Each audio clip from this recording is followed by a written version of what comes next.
The Drum Candy podcast is brought to you by Drum Factory Direct.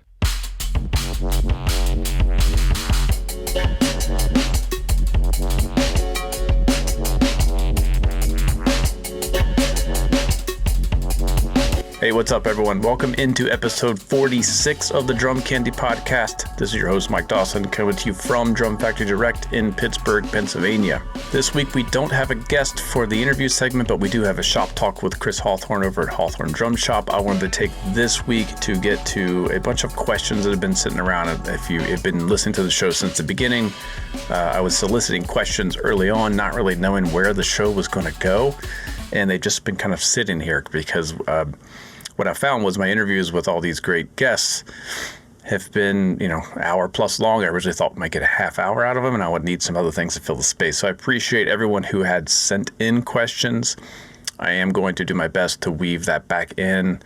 The show is ever evolving. So this week, I decided not to bring in a guest so I could take a week to work on some new ideas. We've got a lot of stuff in the works. And also thank you all who checked out the Instagram post on the Drum Factory Direct page where I asked for your suggestions for guests. I have 89 great suggestions, and I've already solicited half a dozen or so. So thank you all for that input. The show is going to keep on going. We had no idea what was going to happen. We're coming up on our 1-year anniversary of this show. My original thought was we would just do a few episodes just to get us to when the new website would launch. But now here we are coming up on almost an anniversary here in May. So thank you all so much for checking out the show and listening and supporting and humor me with all this nerd talk. So this week I'm going to go through just a bunch of questions. So let's get to it. All right, this question comes from Michael. This is one that's come up many times over the course of different conversations I've had with builders on the show, off the show. It's all about bearing edges. Would you consider discussing the types of varying edges and what to look for based on tone? I think if you talk to any drum builder, they will have their own opinion on this. I can only give you from my experience. I've never really built a drum. I built one snare drum when I visited Sugar Percussion for their snare drum workshop. But I think actually that was the one step where they cut the bearing edges, so I didn't really have any control over exactly how the bearing edge was shaped, but I have a lot of drums and they all have different bearing edges. So from my experience, the things you need to look for, number one, regardless of the shape of the bearing edge, it just needs to be flat, which means if you put the drum with no heads on it on a piece of granite, it should be flat. It shouldn't wobble. There should be no light peeking through, because if the edge is not flat, what will happen is the drum head will buzz at that spot if it's not tensioned higher than probably you want it. So if a bearing edge isn't flat, in my experience, it really messes up the tuning capability of the drum, especially in the lower registers. So number one thing, the edges have to be perfectly flat. From there, the drum will tune, and now you get into what does the shape of the bearing edge do. From my experience, the rounder the bearing edge means the more contact that the shell has with the drum head, which results in it could be perceived as fatter, but it basically means the shell is dampening the head a little bit more. So you're getting a darker, thuddier, punchier sound, and possibly more shell contribution to the tone. But I think the most important thing is that having that much contact with the drum head, the shell is almost acting like a dampener. So you're getting a fatter, probably quieter sound out of the drum. Now that can go so far to where if it's so round and so flat that the drum just sounds boxy and no good. So there's always diminishing returns with that. And then same thing on the other end of it. The sharper the bearing edge, the more resonant, the brighter, more projection you're going to get out of the drum. But if you go too far, too sharp, if the drum head is only sitting on a tiny little sliver of wood, then in my experience, the drum just sounds like out of control, like flutter, like there's just no, you're just hearing a drum head basically. So there's always a happy medium. That's why I think most builders kind of do a slight round over on the backside, so you get a little bit more head contact there, but a nice sharp apex. And the other thing, I don't see it too often anymore, but I used to see where the apex means where's the point where the drum head actually touches the shell. where that would be so far on the outside of the shell that it wouldn't sit on the flat part of the drum head. It would kind of be connecting to the collar area of the drum head, and that's no good. So in general, the apex of the shell should be not in the edge, somewhere towards the middle of the shell, and then fairly sharp, which is why 45 or 30 degrees is often used, with a little bit of a round over, so then that drum head can kind of form to the shell a little bit more. And that seems to be the perfect recipe. Different variations of that, but yeah, the rounder and fatter, the rounder the bearing edge, the fatter, punchier, potentially boxier the sound. The sharper the bearing edge, the brighter sound with more projection, but potentially a drum that doesn't have any focus. It's just overtone city. Hopefully that answers it. Okay, next one came from Tom. This is a question about the DW mag throw-off and 3-position butt plate. Seems like a great setup. Haven't heard me mention it much, and most often we mention the trick throw-off. So I think in the world of throw-offs, if you're talking about the most kind of high-end popular version, the trick is kind of the undefeated champion, and especially the one that has the 3-position notches. That throw-off it's smooth, it's solid. I've never seen one broken or had any issues with one personally.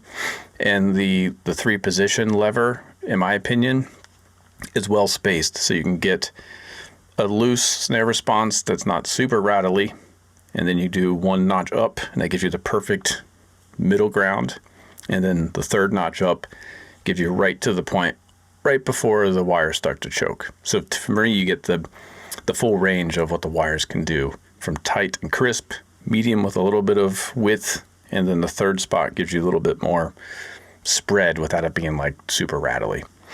The DW mag, for those of you who don't know that throw off, it's 2 pieces. So you've got the part with the lever is actually magnetized. So there's no switch, there's no notch that locks it in. It's a magnet. So you flip it up and it sticks to the bass. Very cool throw off. I like that throw off even without the 3-position butt plate. It's really nice. And on the butt plate, it has a similar concept, a lever that you can notch from loose to medium to high. In my experience, that 3-position butt plate is not calibrated in a range that I like. I think it goes from too loose to too tight. So I end up just leaving it in the middle. So then for me, I'm not getting the full value of it. That's just in my experience with the drums that I have, that I've tried with that throw off. But it is definitely a good system, and at the very least, I would recommend the DW mag, as my, 1A, 1B choice. If the trick is the 1A choice, the mag would be the 1B choice. Hope that helps. All right, I've got a whole bunch of topic suggestions here from Alex. Snare wires and bottom heads. When should we think about changing one versus the other to achieve certain sounds? I am in the middle of producing, which is part of the reason why this week I didn't schedule a guest, because I'm doing a lot of video production, pre-production for Drum Factory Direct this week.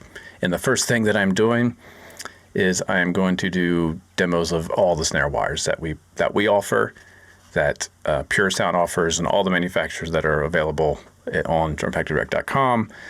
I'm doing demos of all of the wires on the exact same drum, tuned the exact same way, with the wire tensioned as closely as parallel as possible. So we'll have video to you can just check it out. You can listen to everything, quick cut or each one individually. So that is in the works. So we'll have more kind of scientific evidence for some of this. But snare wires, when should you change them? Only if they're not giving you what you need. That's my thought. Over time, they can bend. If you play really hard, they can eventually come loose from the end clips, or they can snag and you can just get bent out of shape. So if they're starting to just kind of rattle and you're having to over tighten them, just change them out. If the drum isn't giving you enough sizzle, go to a wider snare setup. If you're getting too much sympathetic buzz or just like way too much snare sound, go for a setup that has less wires. But in general, I don't change them often until all of a sudden I'm hearing something I don't like. That's usually my guiding principle for everything with changing my equipment.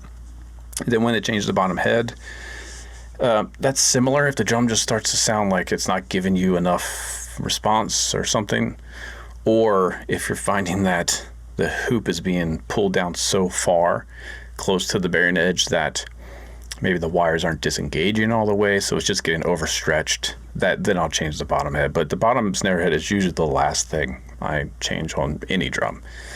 Usually it's only if it breaks or if it's overstretched or if there's just something, the drum all of a sudden just doesn't give me what I need. I have some drums from the 50s and 60s that had the original bottom heads on it, and it still sounds good.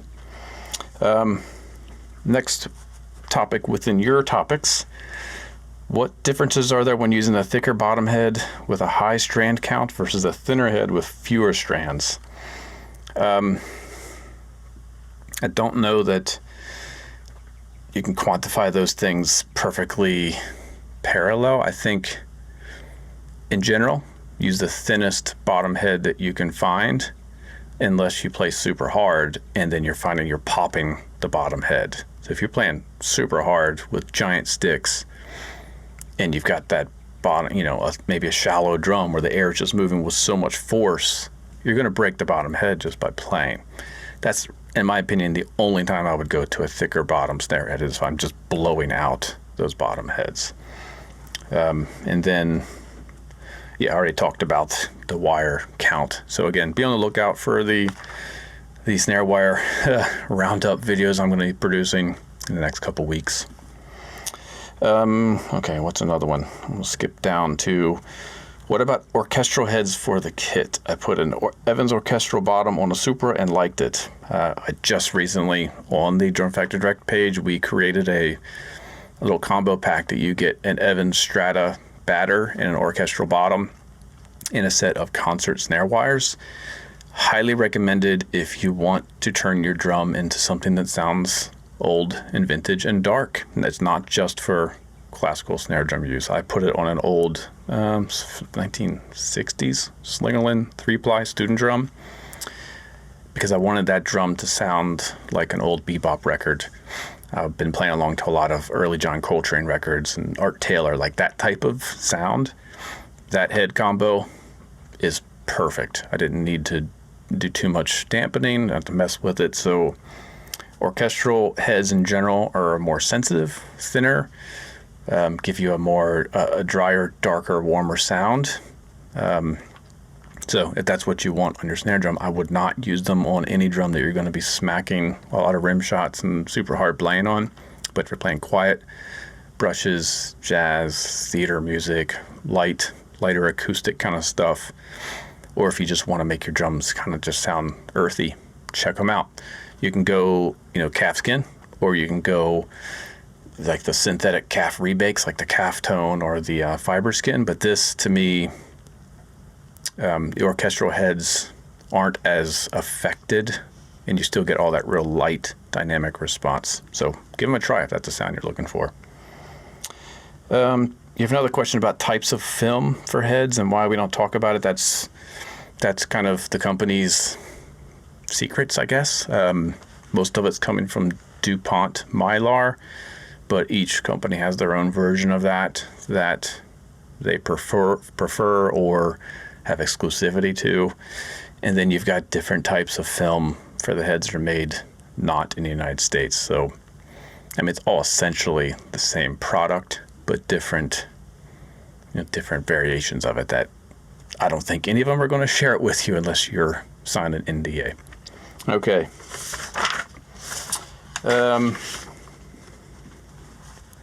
Do certain heads or collars work better for certain bearing edges? That's a good question. We're kind of going deep dive on drum heads here. The thickness of the collar that's used on the drum head, the metal ring that the plastic is attached to, can be a problem. If you have a super thick one, it's not going to fit on drums that tend to be oversized and maybe have a thick Del Mar wrap on it.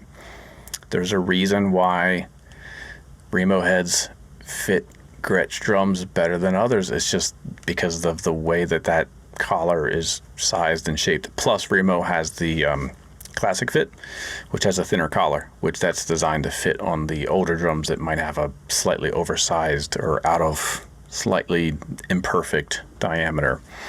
So you just have to be careful. If you find you can't get a drum head to seat on your drum, try different brands, because they're all different. Attack is different than Evans, it's different than Remo, different than Aquarian. They're all different. All right, your last comment here. Jason McGurr mentioned using a Keplinger snare with lugs that aren't evenly spaced. That sounds like a fascinating thing to try. What about drilling out a shell for uneven lugs and using single flange hoops? Yeah, that's the thing. If you're gonna put lugs on your shell that aren't in a standard configuration, there's gonna be no hoops that will fit it. So you're gonna have to use single flange or no flange or wood hoops with clips and claws. So it does limit it. I don't know what possibly could be the benefit of doing that, other than it just looks pretty wild. And you just have to be careful of how asymmetrical it is if you're pulling the drum head like drastically more tension on one side or the other. I think it's more just a funky, goofy thing to do. Now, the idea of maybe doing 10 on top and 8 on the bottom, that's been experimented with over the years. So yeah, I mean, sure, if you're willing to try it. It's kind of, for me, it's kind of like my taste in beverages these days, where years ago I wanted to try all the different flavors and all the variations and kind of explore and be entertained by what I was tasting. And then I just come back to I want a nice, clean beverage. And I think that's the same with drums. I want 8 lugs, 10 lugs. They always work. So I don't think I will ever be like, man, I really wish this drum had 12 lugs on top and 6 on the bottom. That would really give me the perfect sound. I mean, I think it's fun. Try it. But don't expect it to be life-changing. All right. Thanks, Alex. This one here is coming from Mike. A question about internal mufflers. I'm considering adding them to, what's he say here? He's got Superphonic and a Black Beauty and a Gentleman series by Q. I hate gels, but have used them and always wondered why we stopped adding them to snare drums. I think because over time they just don't work. They rattle. Like vintage drums, inevitably the internal dampeners are just causing rattling, or the felt is worn out, so now it's buzzing, or it's really dried up and it's creating like a crazy fuzzy sound. So I just think the need for them over time is kind of dissipated. And also, I know they're kind of becoming a thing again, but I think it doesn't dampen the drum in a good way. It kind of like chokes the drum. It makes it just sound really not good, in my opinion, in almost every situation. That said, there's some good options. Canopus has a good one. Pearl has a pretty good one. If you really want to, I certainly would not put one of those on a Q Gentleman Series snare, because those are so, I don't think they're even offered anymore. So I would keep that as original as possible. Superphonic, I mean, yeah, I guess that was an option to have that back in the day. You could drill it out. But maybe look at one of the external, like similar things that are available. You clip on and it brings a little muffling pad over the top of the drum. Maybe try that first, but man, just carry a roll of gaffer's tape and just tiny little pieces of that. It's never let me down. And I've never said, man, I wish I had an internal version of this. That's just my opinion. I wouldn't do it unless you're just dead set on that's the vibe. I just don't think they make the drum sound better, in my opinion. Okay. Similar type of question from Ed. Other than dampening, what are some things you could do to soften the attack on a drum across all tunings rather than just going for the super low sound? Lighter hoops, thicker head. So essentially, what has the opposite effect of going to die-cast hoops from triple flange? That is an interesting question. Again, we're going to be demoing every hoop possibility coming up soon in the next couple months. My hypothesis is that the hoops aren't going to do drastically that big of a difference. I think your drum head choice is going to be the most important thing. So going from, a clear single ply head to a coated single ply head, it's a warmer sound, right? Then maybe go to a double ply coated. It's going to be even warmer, darker, more low end type of sound because of the extra mass. So then you can go with some of the calfskin, like synthetics. The calf tone is going to be the attack is going to be significantly rounder on a fiber skin or a calf tone head. And then if you want to go all the way, go natural hides. Get the, there's the kangaroo hides that are available. You've got calfskin still available. And there's even the ones I've seen that still have some of the fur on them, which really makes the drum sound totally round. Like there's almost no attack to it. So that would be my suggestion, is your drum head choice, and also put stuff on the drum. Like that's what tea towels do. That's what putting a shop rag over half of the drum, or a big fat snare drum applique, or anything that's going to add mass to the drum is going to help kind of soften the attack of it. And then what else would I do? Use mallets. Often in the studio, almost every time if I'm recording with kind of like a alt country or an indie Americana kind of a vibe, they don't want any attack. So I use mallets. I use swizzle sticks that have like a felt beater on one side and a regular drumstick on the other. So I can play the cymbal parts with the drumstick and then the snare drum and toms with the mallet, and then flip them over to two mallets if I'm doing more stuff around the toms. So I think that's a big difference, is just use some mallets. There's so many variations of hard felt, soft felt, fluffy, fleece covered, felt covered, get some mallets, start exploring that. Hope that helps. This one comes from Derek. What is the process you go through to decide which snare to use for a studio session or gig? What would be the thought process for an outdoor venue with no mics versus an indoor venue with mics? And assuming music style would be pretty wide open for all gigs. I think about this for every gig. This is usually the primary point of I don't say anxiety, but that's the thing I think about most for different gigs. Like I just did one a couple weeks ago. I knew it was going to be outside. It was going to be a big stage, big full production.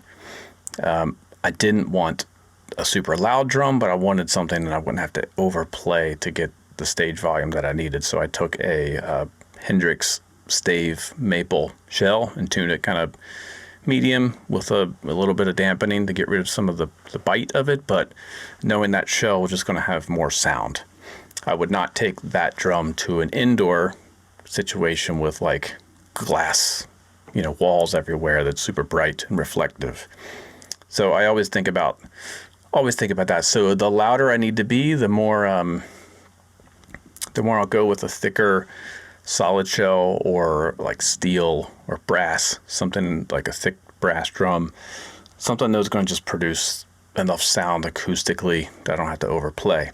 And then vice versa, if I know I'm going to have to be playing under, like super low volume, I'll go for a drum that just doesn't have as much sound right away. Maybe a vintage wood drum, or one of the new drums that have really round bearing edges, or an acrylite that's just a very dry sounding drum.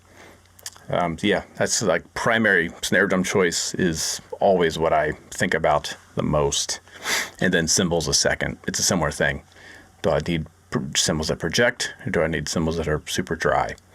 And then I usually take a wood drum and a metal drum for each gig, so I have some options. Hope that helps. All right, that is all the listener questions that I had waiting. Thank you for being so patient for me to get to those. Some of these things I've talked about with guests over the course of the past year, but that's my opinion and all that. And now I'm going to address some of the most frequently asked questions that we get at Drum Factory Direct from people who are buying parts and wanting to either build a drum out from scratch or redo a drum for a different purpose. or just fix up an old drum. So these are some of the most common things that we get asked. First one is, do I need to use gaskets on my lugs and hardware? Obviously the answer is no, you don't need to use them. We've discussed this around the office, and I would say we kind of all agree that if you have a drum with a wrap, like a Delmar wrap, gaskets are not really essential. If you haven't like a shell that has like a maybe like a lacquer finish and you don't want the lugs to be digging into that lacquer, a gasket will help prevent that. If you have like a satin finish, again, the gasket will help prevent that lug or that part from like digging into the wood itself, but it will dampen the drum a little bit. Again, that's something we're going to be testing to make sure that you can really perceive it in the context of music and a full kit. But only use them if you need to use them. So with some shells, the way the hoops are shaped these days and the way the shells are made, sometimes the shells are just slightly undersized. So you could have some like tension rod splay to where the tension rods aren't lining up perfectly with the receivers and the lug. So the gaskets can help straighten that out. That's really only an issue if you have a lug that doesn't have a swivel nut inside. If it has a swivel nut that moves around, then that splay is really just an aesthetic thing. But if it's a solid lug with threading built into it, that tension rod splay could cause some cross threading over time. Do you need to use them? No. It's a case by case, drum by drum situation. Okay. Can I use tom heads on my bass drum, or can I use a bass drum head on my tom? I've made this mistake personally with 18-inch toms, put in a bass drum head on it and it doesn't fit. So the collar that's used on bass drum heads is much thicker than the collar used on tom heads. That's because of the hoops. So if you're using a wood hoop, you need a bigger collar in order for that head to sit properly and not like slip inside the hoop.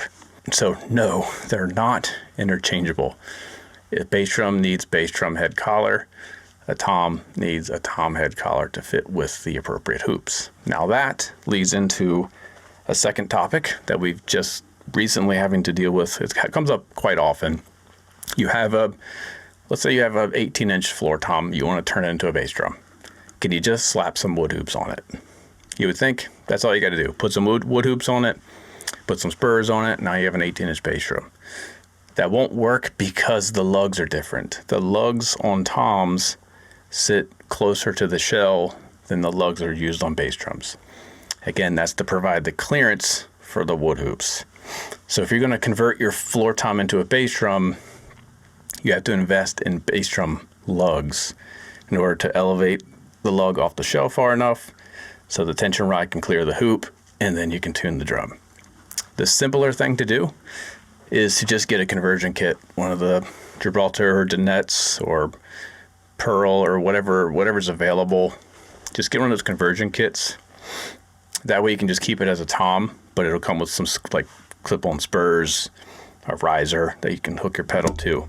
That way you don't need to invest in a bunch of replacement parts. Now, if you know you're never going to use that drum as a tom ever again, you only want to use it for a bass drum, it might be worth your while just to buy the proper lugs, get yourself some wood hoops, and then now it's a permanent bass drum. But no, you can't just slap wood hoops on a tom and then use it as a bass drum. Should I use nylon washers on all of my tension rods? This is recommended. I would say yes, because the nylon washers will make the drum tune smoother. You won't get that grinding feeling of when the metal washer is hitting the hoop. It'll protect the hoop over time so it won't wear out from the washer and a tension rod. So yeah, I think if you want an instant, more kind of high-end, expensive tuning experience from your drum, put some nylon washers on it. Do you need to? Absolutely not. I haven't heard any acoustical benefit from it, but it does make the drum just tune easier, smoother. Maybe it holds tuning better. Again, we'll have to just test that, but I would say yes, try them. All right, last one here. If you want to replace this, though, the question is, how do I know which lugs fit my drums? If you need to replace a lug, if you break one, or if you just want to try something different on your drum, you have to realize that not all the hole spacings are universal. So whatever the hole spacing on your lugs is, there's only going to be potentially a few that are the exact same match, or if it's a more common spacing, there might be more options. But the point is you have to measure the hole spacing. So take the lug off, and then either on the drum shell or on the lug that you're replacing, get a ruler, start on the 1-inch mark. That way you're not dealing with the end clip of your tape measure being, causing some inaccuracies. But the important thing is you need to measure from the center of the hole on one end to the center of the hole on the other end. So if it's a 1-inch spacing, you're measuring the center of the bottom hole to the center of the top hole, and they measure 1 inch. You have to be super specific, because even an eighth of an inch variation is going to cause an issue when you get a replacement lug and then find out it doesn't fit, and you got to either widen the hole in your shell or drill an entirely new hole in the shell, which is probably the last thing you want to do. So just make sure you measure the center of the hole to the center of the other hole. And if it's a spur that has 3 holes, same thing, center of one hole to one, and then center of the other hole to the other. Get all that measurements, and then we can help you find the proper lugs to fit your drum. Okay, that's it for our frequently asked questions. Thank you again. If you have any things you want me to talk about, questions, topics for us to consider, you can always email me, mike@drumfactorydirect.com. You can also always DM us at the Drum Factory Direct Instagram page. I monitor that daily. Just let us know what you want us to talk about. So I'll do my best to not wait a year to get to your questions next time. So let's get into the shop talk segment. This week, Chris Hawthorne and I dug out this, we're going to talk about what's a made in Japan. What do we call Stencil brand drums that were made in Japan? We have a great example of one here that's by a Stencil brand called Blackjack, which I'd never heard before. So let's check it out. This week we are talking about Japanese kits, vintage Japanese kits, right? This is a Japanese kit? What is this kit? This is a Japanese kit. Okay. Good guess. We completely planned it. All right. How do you know it's a Japanese kit? It's a Blackjack kit. So is there any kind of history to that brand? Well, I'll start with your first question. Okay. So, how do you identify a Japanese kit? Sometimes it can be kind of hard, because this is a kit, and I'll kind of circle back on this, that was made by Star. Okay. Is that the Tama, pre-Tama? Yeah.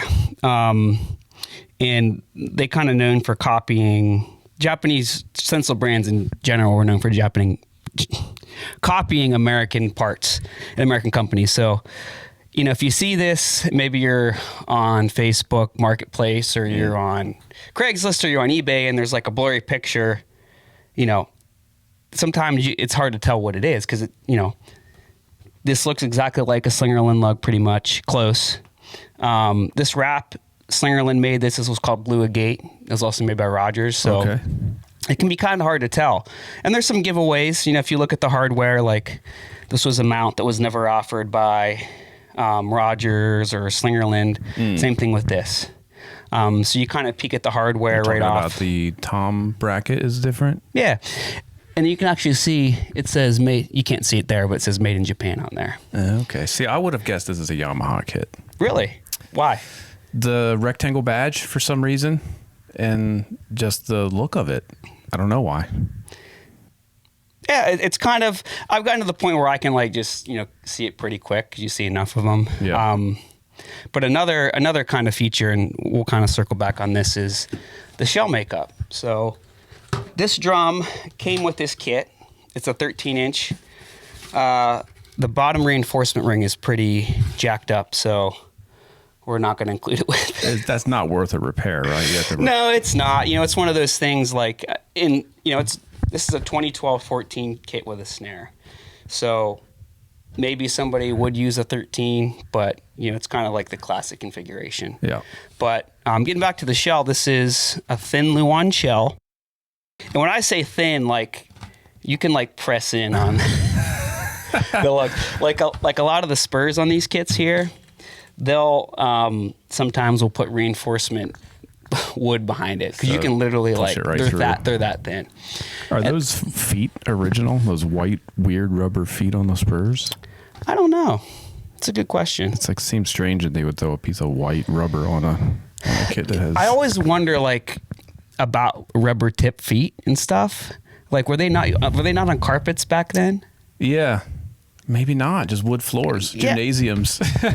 Who knows? You know, if you're at a gig now, as you bring everybody got a carpet. Is there a carpet there? Right. Steal it from the door, whatever you got to do. But like, it doesn't work on carpet.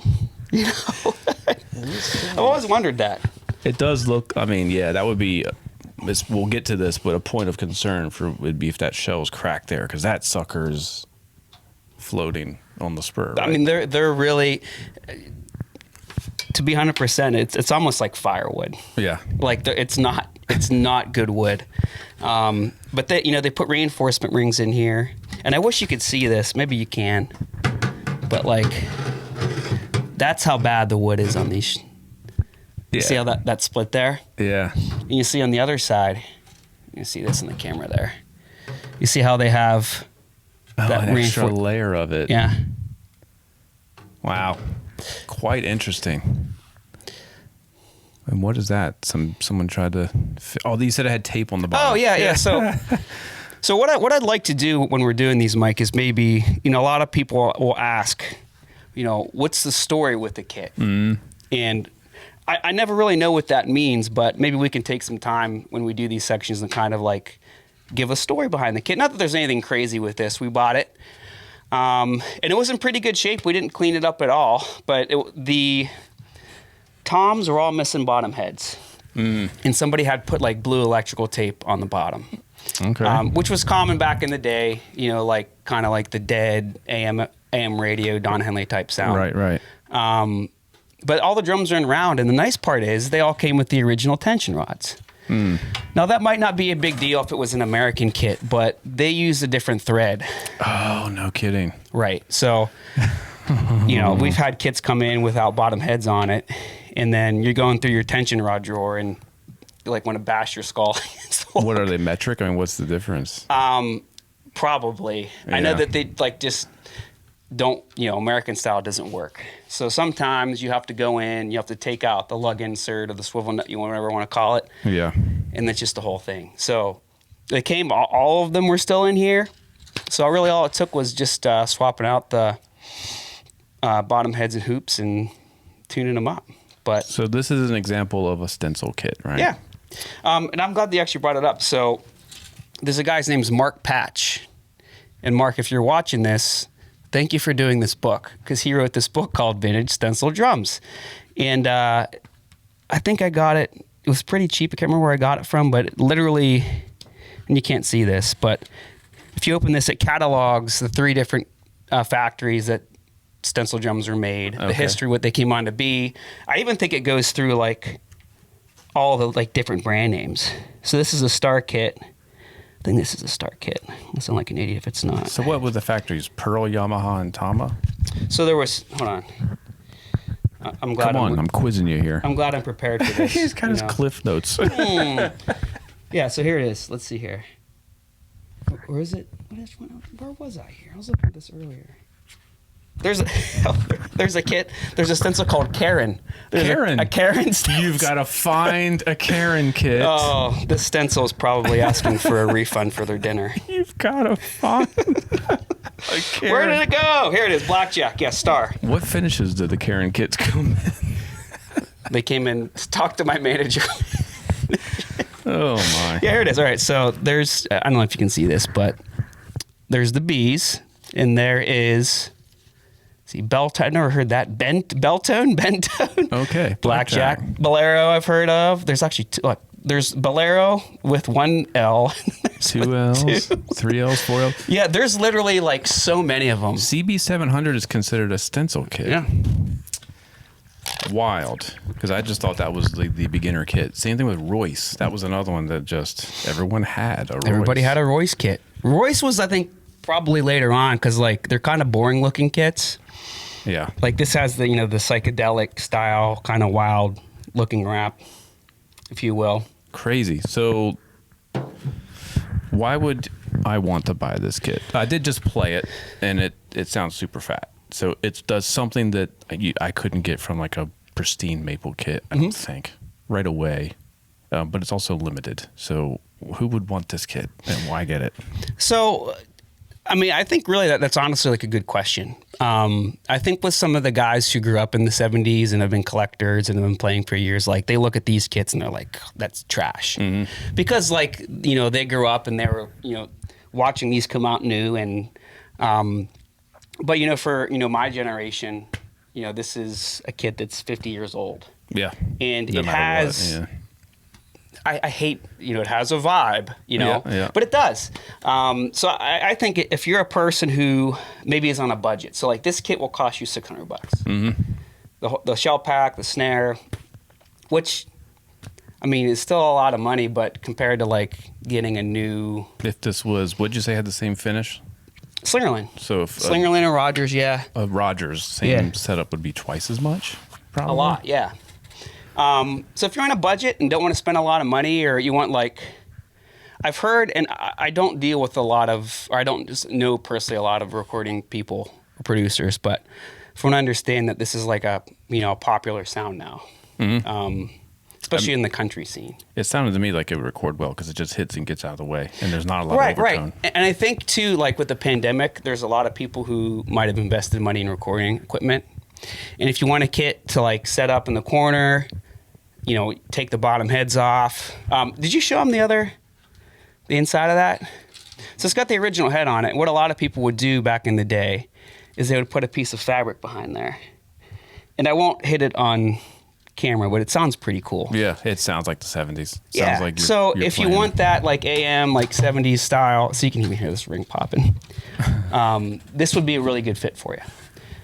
If you are touring, like, and you want to tour with something like this, like Aaron Sterling did a John Mayer tour with one of these kits. I don't know what he used for hardware, but you can just throw on like a pair of DW clamp-on spurs, take those ones off, and you're pretty much set.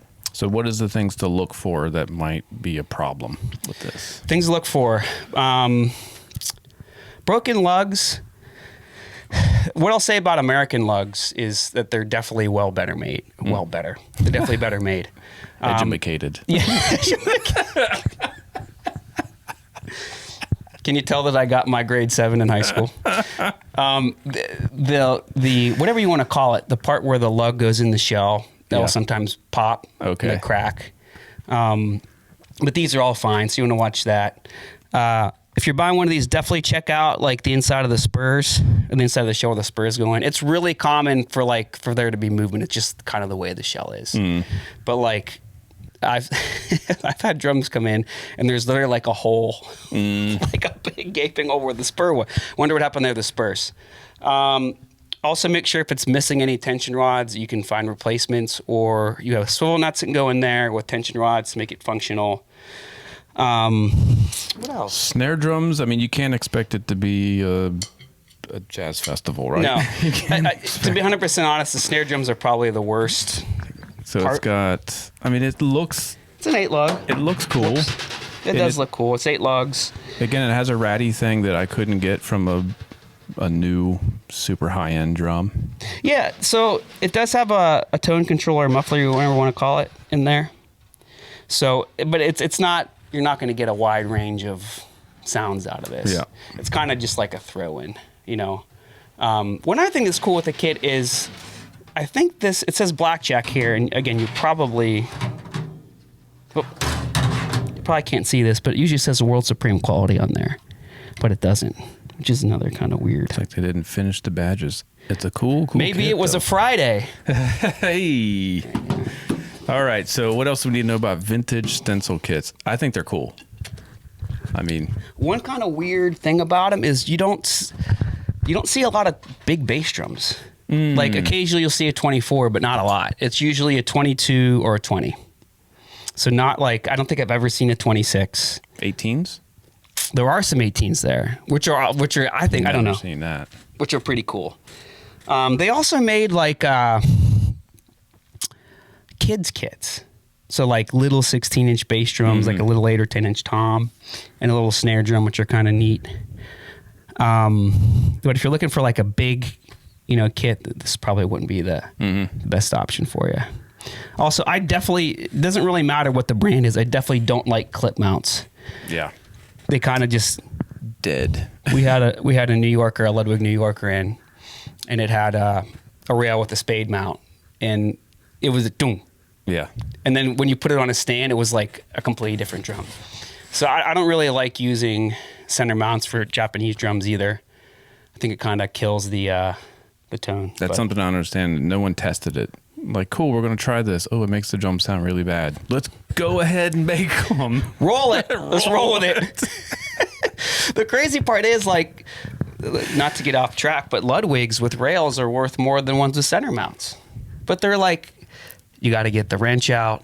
Yeah. You got to do this thing here. You got to do that thing there. You put it on. It's not in the right spot. You got to take it all off. over again. Right. It's slightly rusty.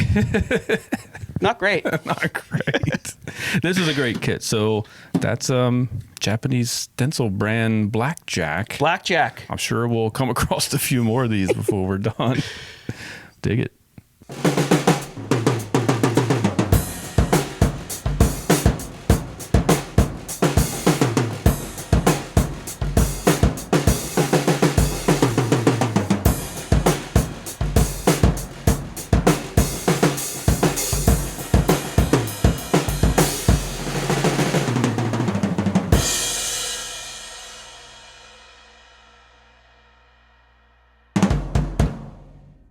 All right, that is it for this week's episode. Thank you again for listening. As we come up on our 1-year anniversary here, we're going to have a bunch of cool ideas happening here soon. I'm going to have some more in-person segments with my buddies here in Pittsburgh.